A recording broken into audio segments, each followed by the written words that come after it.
Frankenstein's Cat by Curtis Joblin.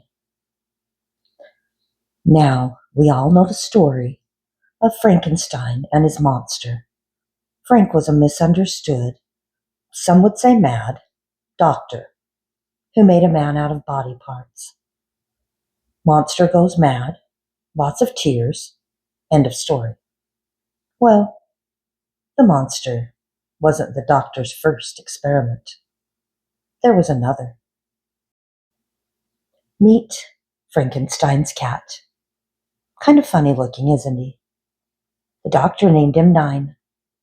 Not because cats have 9 lives, but because that's how many cats it took to make him.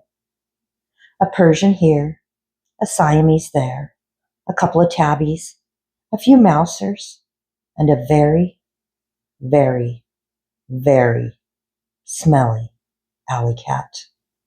Thrown in for good measure. Well, life was never going to be easy for a cat that looked and smelled like that.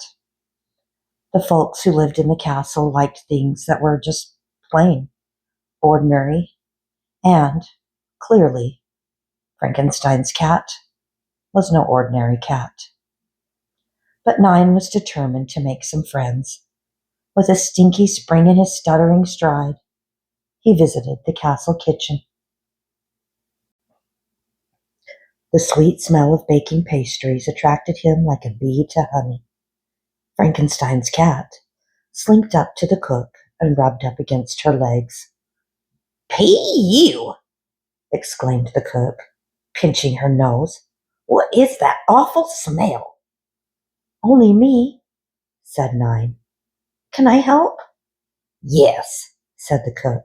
"You can start by getting your smelly paws out of my kitchen. Be off with you."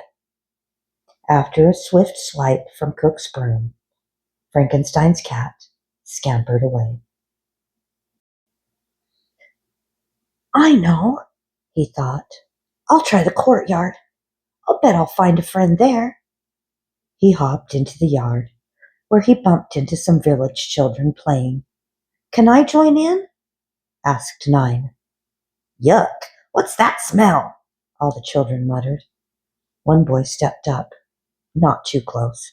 "We're playing hide and seek," he said. "Sure you can join in. Go hide." Frankenstein's cat bounded off excitedly and hid behind a tree. Once there, he waited and waited and waited. "What's happened to them?" he thought. "They should have found me by now. I'm not even that well hidden." Only when he got up and looked for them did he spot them playing in a faraway field. With a sigh and a sniff, he went back into the castle. In the hall, he found the butler, spring cleaning the castle. 9 skidded up to his feet, tail swishing excitedly, and only occasionally falling off. "Please, Mr. Butler, can I help you with the cleaning? I promise I'll do a good job. Please, please." Curling up his nose, the butler looked him up and down. "I suppose so. I can't really see what trouble you can cause." That was the butler's big mistake. 20 minutes, lots of chaos, and plenty of broken dishes later, Frankenstein's cat was shown the exit. "It's not my fault my limbs have a life of their own. I didn't choose them," he grumbled. "Out!" shouted the butler, pointing to the door. Fed up, Frankenstein's cat went to the doctor's laboratory, where his master was hard at work. "That's no good," said 9. "I'm lonely and I need a friend."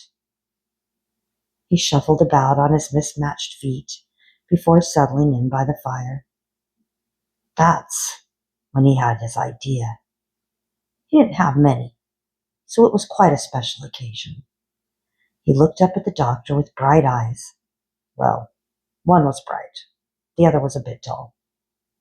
"Make me a companion, master? please." And so the doctor set to work.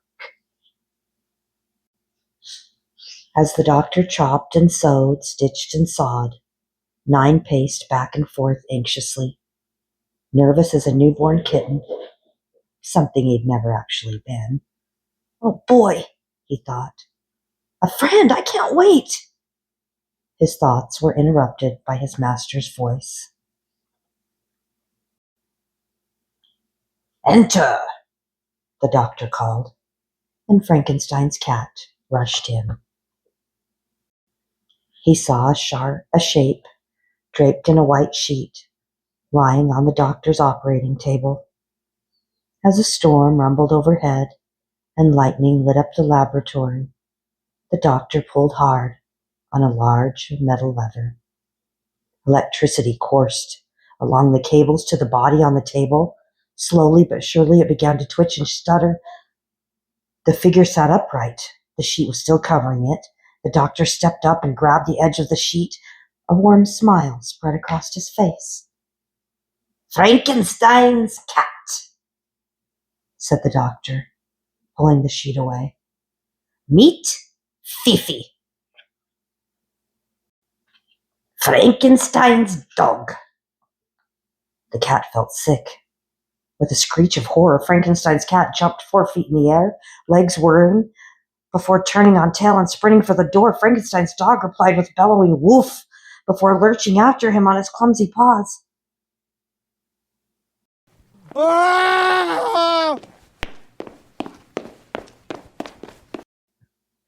And that is how our story ends, with Frankenstein's dog chasing Frankenstein's cat around the castle forever and a day.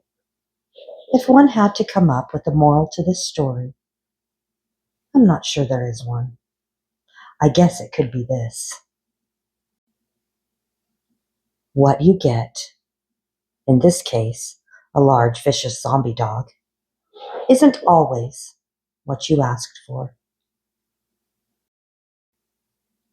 Just bear that in mind when you ask for a puppy for a present.